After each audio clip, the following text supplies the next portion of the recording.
Hello and welcome to the Quicktake series.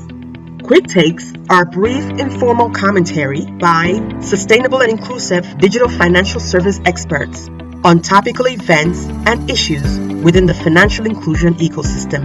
Enjoy. It's nice to talk about the informal sector because I think it's also nice to understand the sizing of that sector. They are about 65% of the economic activity in Nigeria and also employ about 80% of the workforce. So when we look at the informal sector and their inability to contribute, you find out that their inability to contribute is limited by their working under the radar. In the environment of financial services, they're transacting mostly in cash. So you realize that the money doesn't come back into the system to ensure that we can reduce the cost of funding. So when you bring all this in, how do we formalize or bring them into the sector? First of all, we need to make things a bit easier and more transparent and accessible to all of them. So you find out that if a market woman wants to register her company, how does she go about doing this? How does she access the CAC website? Who gives her that kind of assistance? At what cost?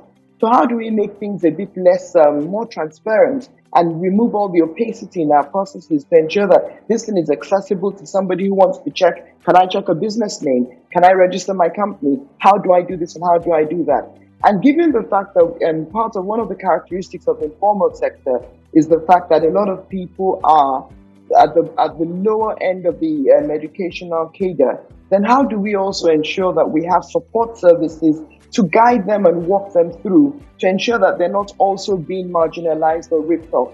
And when you put all these things in place with private sector, government working, then we can also begin to harness the value of that economic sector, increase our national productivity levels. And then also when you think about it from a government planning perspective, government has more opportunity to plan better because they know which communities they're serving, where those people are living, where they're working. And so it gives us a better ability to manage a country and manage our population and manage economic activity for the betterment of everybody. Don't forget to share, follow, and subscribe for more insightful content.